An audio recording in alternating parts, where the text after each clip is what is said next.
안녕하십니까. 열등의식과 자기 분노에 찌든 공격성에 대해서 말씀드리겠습니다.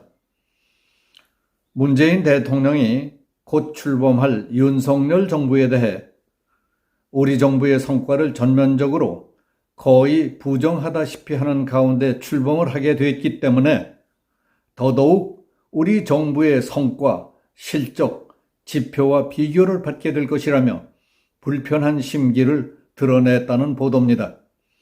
4일 문재인 정부 백서 발간을 기념하는 국정과제위원회 위원들과의 청와대 오찬에서 문 대통령은 방대한 국정자료와 통계를 포함한 백서를 남겼기 때문에 이 자료들로 이어지는 다른 정부와 비교가 될 것이라며 이같이 말했습니다.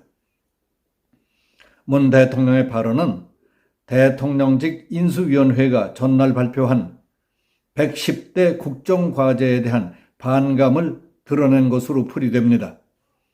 인수위원회는 윤석열 정부의 주요 국정과제에 탈원전 폐기, 부동산 감세 및 공급 확대, 법무부 장관의 수사권 폐지와 검찰 독립성 강화 등을 포함시켰는데 문재인 정부로서는 실패했다는 평가를 받는 정책에 대한 대안적 성격이었습니다. 하지만 문 대통령은 그게 실패였다는 사실을 받아들이지 않는 분위기라는 겁니다.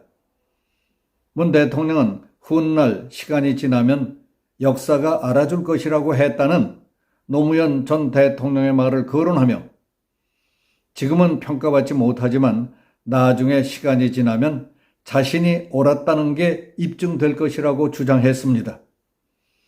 이번 백서에 대해 위기를 오히려 더 큰 도약의 기회로 삼고 끝내 선도국가로 나아간 국민의 위대한 여정에 대한 기록이라며 방역 모범국가, 가장 빠른 경제회복, 그런 가운데 이룩한 분배 개선, 다양한 분야 세계 10위권 인정, 거기에 걸맞는 국격, 문화강국, 국제협력, 탄소 중립에서 앞서간다는 평가와 위상 제고가 위기 국면에서 나왔다는 것이 놀랍다고 자화자찬했습니다.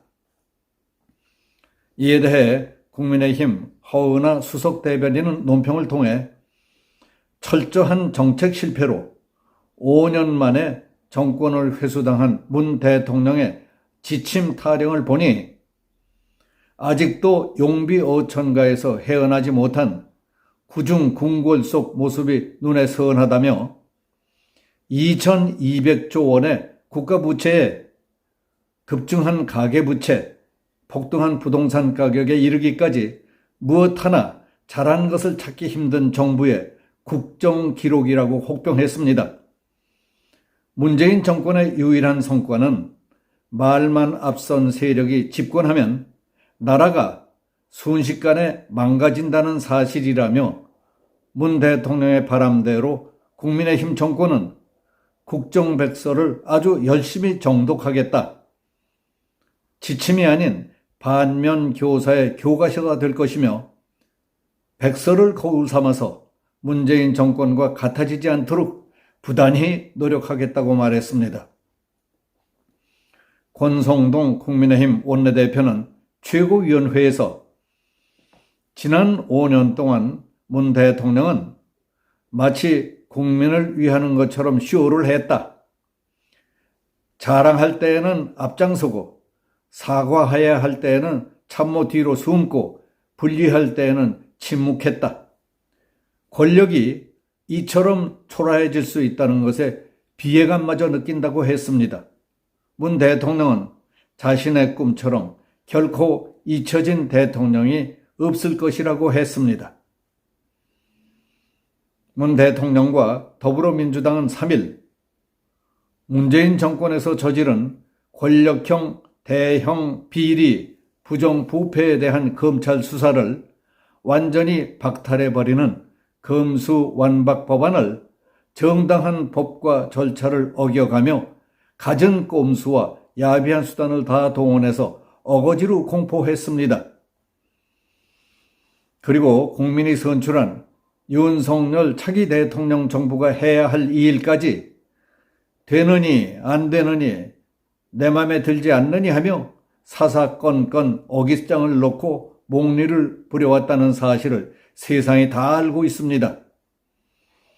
그러더니 며칠 후에 새로 출범하게 될 윤석열 대통령 정부의 주요 국정과제가 발표되자 우리 정부의 성과를 전면적으로 부정하다시피 하는 가운데 출범을 하게 됐기 때문에 더더욱 우리 정부의 성과, 실적, 지표와 비교를 받게 될 것이라며 불편한 심기를 노골적으로 드러냈습니다.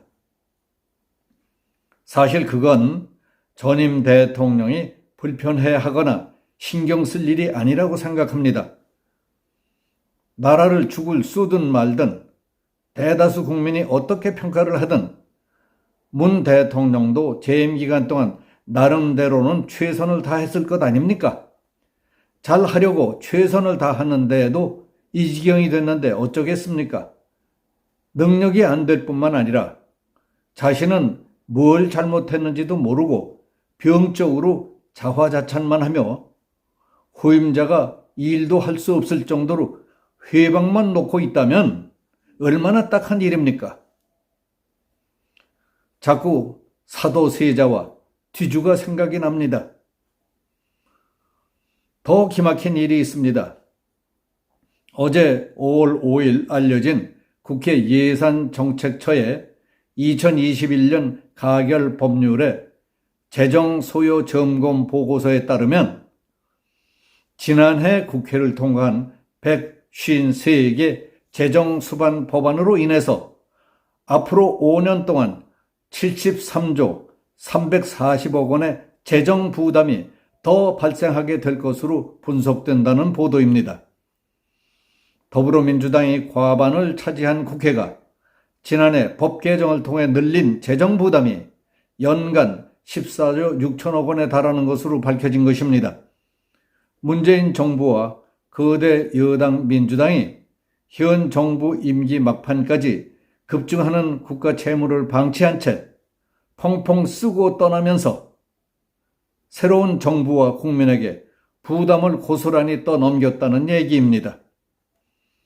그리고 이미 보도됐던 것과 같이 대통령직 인수위원회는 지난 3일 탈원전 정책 폐지를 비롯해서 법무부 장관의 수사지휘권 폐지, 공수처 정상화 등 110가지를 국정과제로 발표했습니다.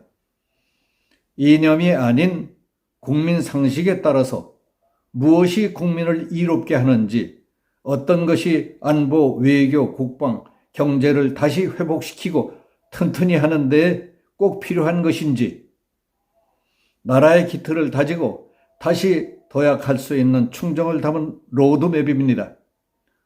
그게 왜 문재인 정부의 성과를 전면적으로 부정하다시피 하는 것이고 헐뜯는 것이라는지 이해할 수 없습니다. 그렇다면 문재인 정부가 하던 대로 따라하다가 나라를 아주 거덜내야 한다는 겁니까? 전 정부가 잘못하던 걸 바로잡기 위해 국민이 그토록 정권 교체를 열망했다는 사실도 모르십니까? 그렇지 않습니까? 아름다운 사람은 머물렀던 자리도 아름답다고 했습니다. 머물렀던 자리를 왜 그렇게 지저분하고 악취가 풍기게 스스로 만드십니까? 당신은 스스로 자기를 깎아먹고 있다는 걸 모르십니까? 향을 담았던 그릇에서는 향내가 납니다. 그렇지만 요강에서는 역한 악취만 풍깁니다. 주변, 특히 경쟁자를 의식하는 열등의식과 자기 분노가 심각한 사람은 입을 열수록 악취밖에 풍기지 않는 공격성이 도를 넘게 돼 있습니다. 문 대통령은 입은 닫고 세상을 잊고 사는 것이 국민에 대한 마지막 예의요, 도리라는 사실을 명심해 줬으면 하는 마음입니다. 미안하지만 많은 사람들의 솔직한 충고를 감히 전해드리는 겁니다. 여기서 마치겠습니다. 감사합니다.